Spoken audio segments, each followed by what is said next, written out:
two rich guys, one in robes and a cloth on his head, and another in a suit and boot, are having a friendly banter conversation, and they are talking about their worldly riches, worldly materialistic wealth. So the guy in robes, he says, "Let me show you my camel. Here he is. And I'm so rich, my camel also has a camel." And then he tells the guy about the camel's behavior and how much he eats and how much he drinks and how kind and soft-hearted and pleasant he is. Anyway, he's done with his showing off. Now it's the other guy's turn in the suit and boot, and he says, "Okay, let me show you my gold mountain, my gold mine. It's just down the road, walking distance." "Yeah, we can go there," says the rich guy in the robes. "But let us ride our camel.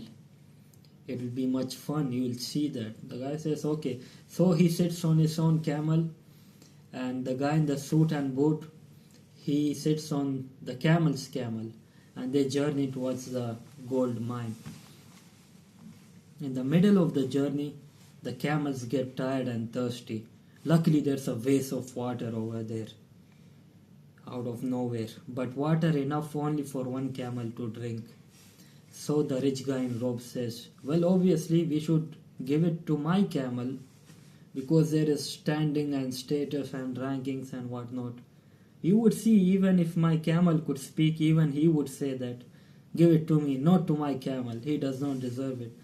The guy in the suit and boots says, "I don't know, you know about this stuff. Okay, we'll give it to him." So they give him the entire water, and the other camel is left thirsty. So they both sit on that camel, on the rich guy's camel, and they journey towards the mountain, which is not very far off, the mine. Not the mountain, the gold mine.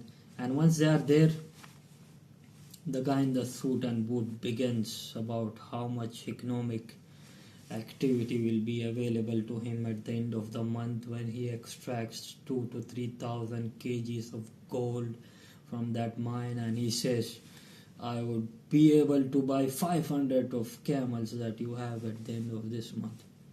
Then he looks around. "Speaking of camels, where is your camel? I don't see him anywhere." So what happened is, the rich guy's camel went back to get his own camel, because he did not want to be left without his worldly riches. And he went back, right, leaving them stranded. The rich guy is very ashamed and he feels insulted. And his head is down, his gaze pointed to the ground, as they are walking back to where they were at the beginning of the story. Furthermore, both of them get thirsty as they were walking, and they come across that vase, and the rich guy in the suit says, "What a shame, that ungrateful camel, we fed him all the water, and if the water we had not fed him, it would have been enough for both of us, because the camels drink a lot. Now we have to walk back thirsty." So this amplifies the insult the rich guy in the robes felt, and he says, "I'm surely going to make my camel pay. I'm going to sacrifice him." Okay, he says, "I'm going to sacrifice him and I'm going to eat him for dinner." And the rich guy in the suit says, "But we have to be careful, because who is at fault here really? Is it your camel or your camel's camel? Because if it was not for your camel's camel, your camel would have not left us stranded." After a while of thinking, the guy in the robe says, "Surely it's my camel. I will sacrifice him." So he sacrifices his camel, and they are eating him for dinner and enjoying the meat.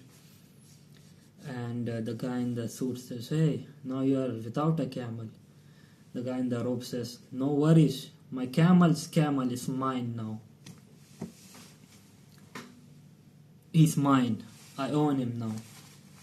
"Good," says the guy in the suit. "We don't have to feed him water also, just like last time. We'll just leave him there." Yeah, the guy says, "Great." Anyway, the guy in the robe says, "I fed you from my riches. I gave you a taste of my camel, and I also made you ride him, Now give me some of your gold, The guy says, "Okay, no problem. Let us go back to the gold mine." I'll give you my gold as honor, as gift.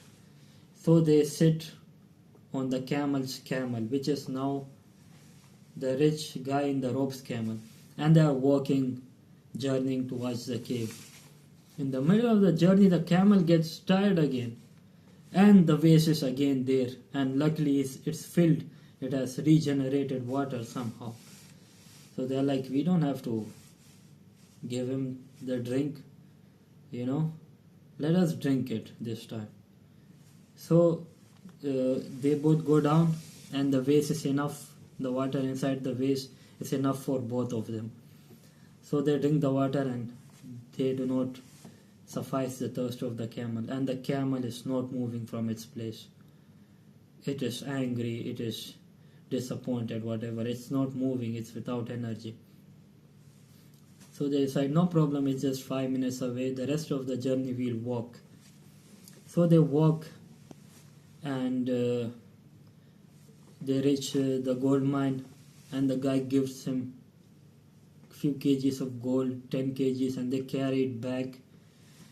By the time they reach their camel, they are thirsty again, very thirsty. And the vase is empty because they both drank from it. The guy in the robes, he jumps on his camel, puts the gold back, and he says, if not for you, rich guy in suit, I would not have shared the water, and some would be left for me to drink now and suffice my thirst. Now go back to your cave before I sacrifice you as well. And he moves on ahead. That is it, the end of the story.